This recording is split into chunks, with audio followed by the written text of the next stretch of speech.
ഹോർമൂസിന് പിന്നാലെ ബാബുൽ മന്ദിബും അടയ്ക്കുകയാണോ? ലോക വ്യാപാരത്തിന്റെ കഴുത്തിൽ രണ്ടാമത്തെ കുരുക്കിട്ട് ഹൂതികൾ.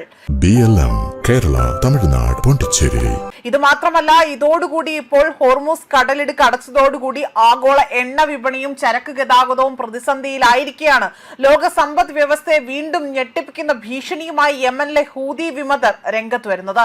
സൗദി അറേബ്യ ആക്രമണം തുടരുകയാണ് എങ്കിൽ ലോകത്തിലെ ഏറ്റവും നിർണായകമായ മറ്റൊരു സമുദ്രപാതയായ ബാബുൽ മന്ദിബ കടലിടുക്കും അടച്ചുപൂട്ടുമെന്ന ഹൂതി നേതൃത്വത്തിലെ മുതിർന്ന നേതാവ് ഇവിടെ ഒരു മുന്നറിയിപ്പാണ് നൽകിയിരിക്കുന്നത്.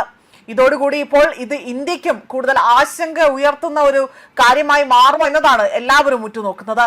കണ്ണീരിന്റെ കവാടം എന്നറിയപ്പെടുന്ന ബാബുൽ മന്ദിബ് കടലിടുക്ക് ചെങ്കടലിനെയും അറബിക്കടലിനെയും ബന്ധിപ്പിക്കുന്ന ആഗോള വ്യാപാരത്തിന്റെ സുപ്രധാന വഴിയാണ്.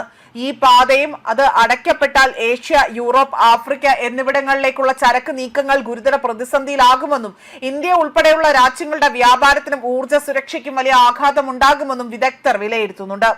ഇതിനോടകം തന്നെ ഹോർമൂസ് കടലിടുക്കിലെ പ്രതിസന്ധിയെ തുടർന്നുകൊണ്ട് അസംസ്കൃത എണ്ണവില ബാരലിന് $85 കടന്നിരിക്കുകയാണ്.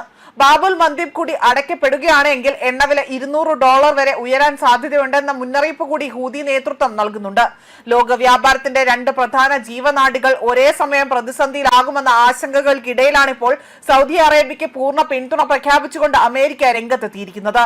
പശ്ചിമേഷ്യയിലെ സംഘർഷം ഇപ്പോൾ പ്രാദേശിക യുദ്ധത്തിന്റെ അതിർത്തികൾ കടന്നുകൊണ്ട് ആഗോള സാമ്പത്തിക പ്രതിസന്ധിയിലേക്ക് നീങ്ങുകയാണ് എന്ന വിലയിരുത്തലാണ് അന്താരാഷ്ട്ര തലത്തിൽ പോലും ശക്തമാകുന്നത്. സൗദി അറേബ്യ ഉൾപ്പെടെയുള്ള പശ്ചിമേഷ്യൻ രാജ്യങ്ങളിൽ നിന്നുള്ള ചരക്കുകൾ ചെങ്കടൽ കടന്നുകൊണ്ട് ഏതൻ ഉൾക്കടലിലൂടെ തന്നെ ബാബുൽ മന്ദിബ് വഴി ഇന്ത്യൻ മഹാസമുദ്രത്തിൽ പ്രവേശിച്ച് അറബിക്കടൽ വഴിയാണ് ഇന്ത്യയിലേക്ക് എത്തുക. ചെങ്കടൽ വഴിയുള്ള ചരക്കുകൾ ഏതൻ കടലിടുക്ക് അത് കഴിഞ്ഞുകൊണ്ട് ഈ ഒരു കടലിടുക്ക് വഴി സൂയിസ് കനാലിലൂടെ തന്നെ അത് മെഡിറ്ററേനിയൻ കടലിൽ പ്രവേശിച്ചാണ് യൂറോപ്പ്, ലാറ്റിൻ അമേരിക്ക, വടക്കൻ ആഫ്രിക്ക എന്നിവിടങ്ങളിലേക്ക് പോകുന്നത്. ആഗോള വ്യാപാരത്തിന്റെ 12% ബാബുൽ മന്ദിബ് വഴിയാണ് കടന്നു പോകുന്നത്. ഇന്ത്യ പശ്ചിമേഷ്യയിൽ നിന്നും വടക്കൻ ആഫ്രിക്കയിൽ നിന്നും എണ്ണയും വാതകവും വാങ്ങുമ്പോൾ ചരക്കുകൾ ഇതുവഴിയാണ് കടന്നു വരുന്നത്.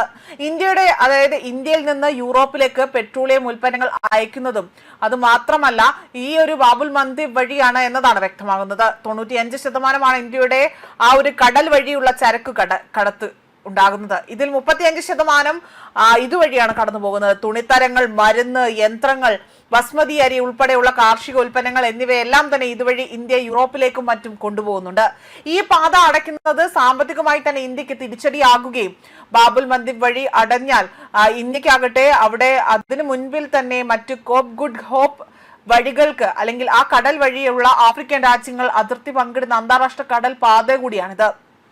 മാത്രമല്ല ഇതുമായി ബന്ധപ്പെട്ടുകൊണ്ട് അതുണ്ടാക്കുന്ന സാമ്പത്തികമായിട്ടുള്ള നഷ്ടം ഇന്ത്യക്ക് വളരെ വലുതാകുമെന്നതാണ് ഇവിടെ വിലയിരുത്തുന്നത്. അതായത് ചരക്ക് കൂലി കൂട്ടുകയും സ്വാഭാവികമായും സാധനങ്ങളുടെ വില പോലും ഉയരാനുള്ള സാധ്യതയും ഉണ്ടാകുമെന്നും ഇവിടെ എടുത്തു പറയുന്നുണ്ട്.